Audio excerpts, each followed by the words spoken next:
Assalomu alaykum do'stlar, sizlar bilan yana futbol yangiliklari, futbol o'yinlari uz. Bugun do'stlar ajoyib tarkib bo'lmoqda. Mana futbolchilar, mana Fransiyaning darvozaboni albatta. Bu tomonda Di Marco, Inter Milanning o'yinchisi bu futbolchi ham. Virgil van Dijk, o'zingizlar bilasizlar, bu Liverpoolda o'ynaydi. Va Aleksandr Bastoni Inter Milanda o'ynaydi. De Ligt esa mana De Ligt o'zingizlar bilganinglar Manchester Unitedda o'ynaydi. Bu tomonda Chempionlar Ligasini yutgan Vizinya. Xo'p. Naxuy yana bizga. Xo'p. Короче, bugun hech bola bo'lmadi va o'ynaymiz. Xo'p, yana nas deyapti.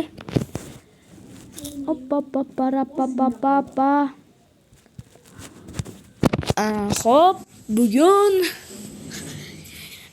o'ynaymiz va super gollarni urishga harakat qilamiz. Xo'p,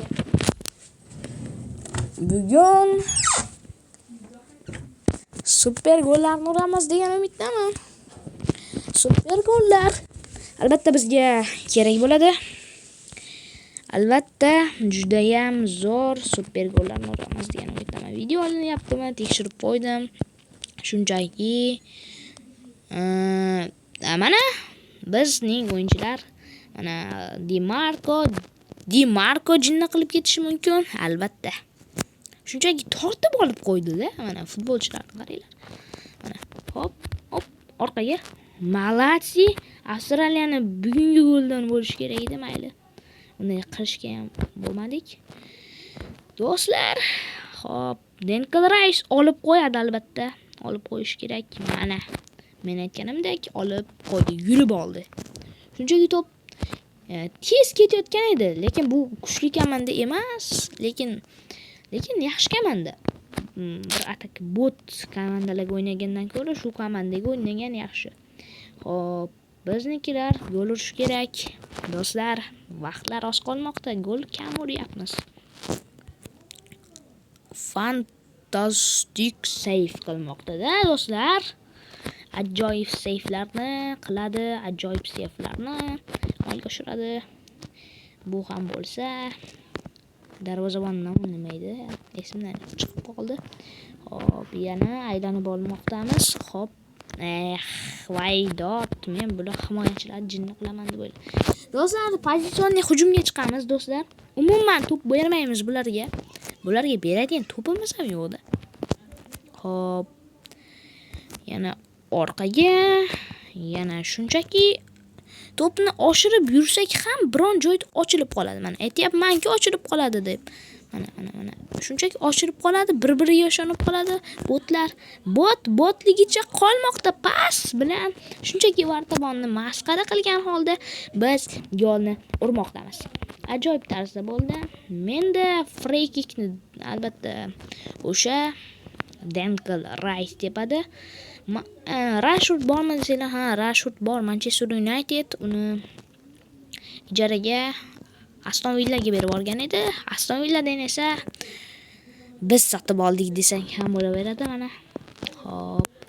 Di Marco yurib olmoqda, lekin to'xtanglar.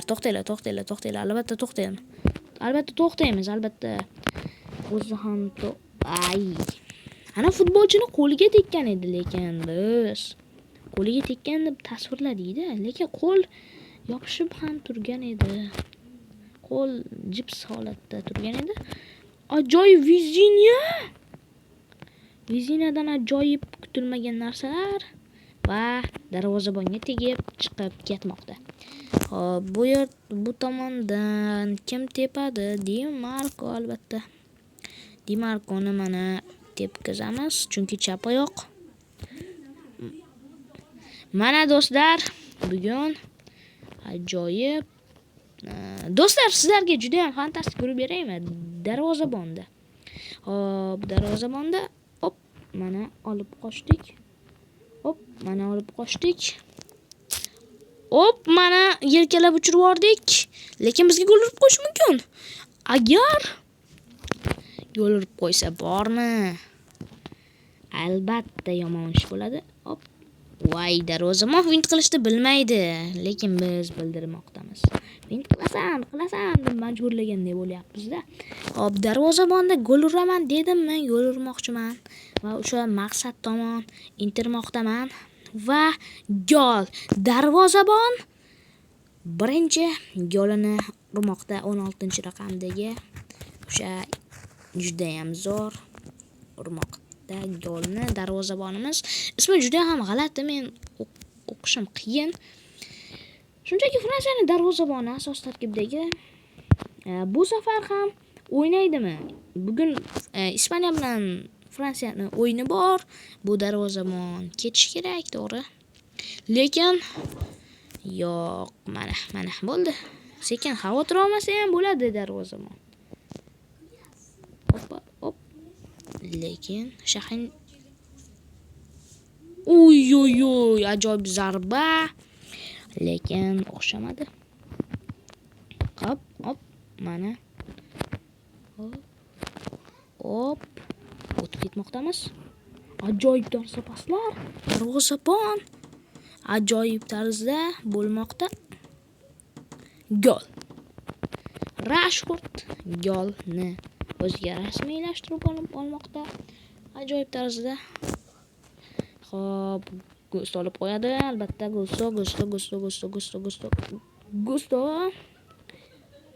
Fantastik urishga qaror qilmoqda. Menimcha 86-daqiqa. Bu fantastikka kirmaydi. 3ta gol urdik. Malatsi. Haligina bitta gol urma. Degandim. Albatta Declan Rice bu